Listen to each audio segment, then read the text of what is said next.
అందరికీ నమస్కారం. Welcome to our kitchen creations. ఈరోజు పచ్చి రొయ్యలు గోంగూర కర్రీ తయారు చేయ విధానం ఈ వీడియోలో చూపిస్తాను. ఒకసారి చూసి లైక్ చేయండి, షేర్ చేయండి, సబ్స్క్రైబ్ చేయండి, సపోర్ట్ చేయండి. పచ్చి రొయ్యలు గోంగూర కర్రీకి కావాల్సిన పదార్థాలు: పచ్చి రొయ్యలు, గోంగూర, టమాటా, పచ్చిమిర్చి, ఉల్లిగడ్డ, కొత్తిమీర.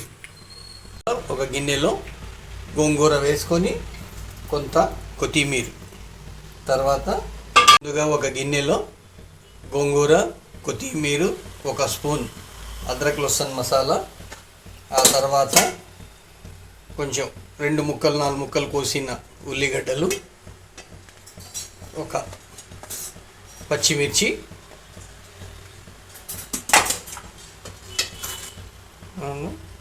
టమాటా, ఒక టమాటా, తర్వాత ఉప్పు రుచికి సరిపడినంత, తర్వాత పసుపు 1/2 స్పూను,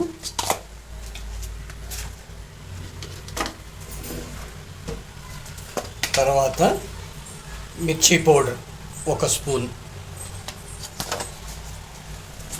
తర్వాత ధనియాల పొడి 1/2 స్పూన్ వేసుకొని పొయ్యి మీద పెట్టి మంచిగా ఉడకబెట్టుకోవాలి. కొద్దిగా చింతపండు వేసుకోవాలి. ఇందులో కొద్దిగా నీరు పోసి మూత వేసి పెట్టాలి. ముందుగా ఒక బౌల్ పెట్టుకోవాలి. అందులో 2 స్పూన్లు ఆయిల్ వేసుకోవాలి. ఇప్పుడు నూనె వేడైన తర్వాత గరం మసాలా వేసుకోవాలి. అందులో 4 పచ్చిమిర్చి,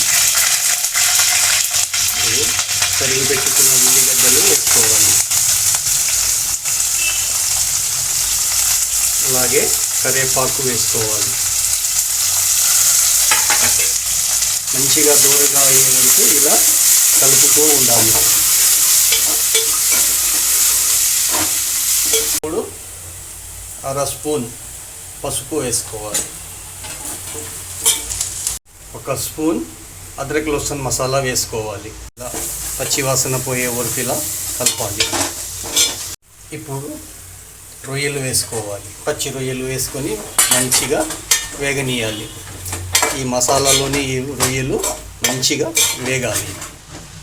ఇప్పుడు రుచికి సరిపడేంత ఉప్పు వేసుకోవాలి. నేనైతే 2.5 స్పూన్ వేసినాను. మీకు ఎంత కావాలన్నా అంత వేసుకోవచ్చు. ఇలా పెట్టి మూత వేసి కాసేపు ఒక 5 నిమిషాలు వదిలే. ఇప్పుడు ఒక 2 టమాటాలు మంచిగా కోసి వేసుకోవాలి.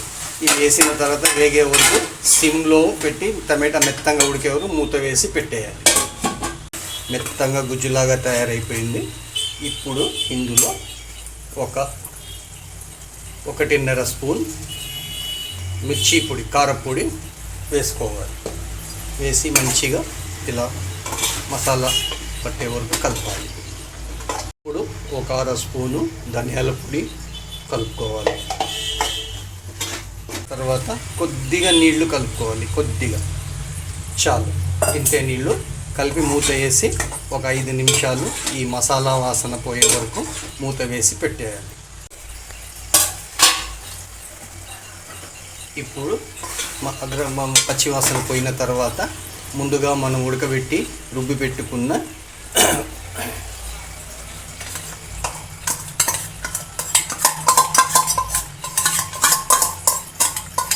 గోంగూర మొత్తం ఇలా వేసి కలుపుకోవాలి.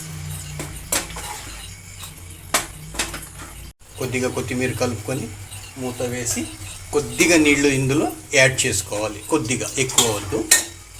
ఇలా చాలు వేసి సిమ్లో మూత వేసి ఒక 5-6 నిమిషాలు వదిలిపెట్టేయాలి. కొత్తిమీర లాస్ట్ గార్నిష్ చేసి బంద్ చేసి పెట్టేయాలి. గోంగూర రొయ్యలు కర్రీ రెడీ. ఇది అన్నంలోకి చాలా రుచిగా ఉంటుంది. తింటా ఉంటే తినాలనిపిస్తుంది. అందరికీ నచ్చితే షేర్ చేయండి, లైక్ చేయండి, సబ్స్క్రైబ్ చేయండి.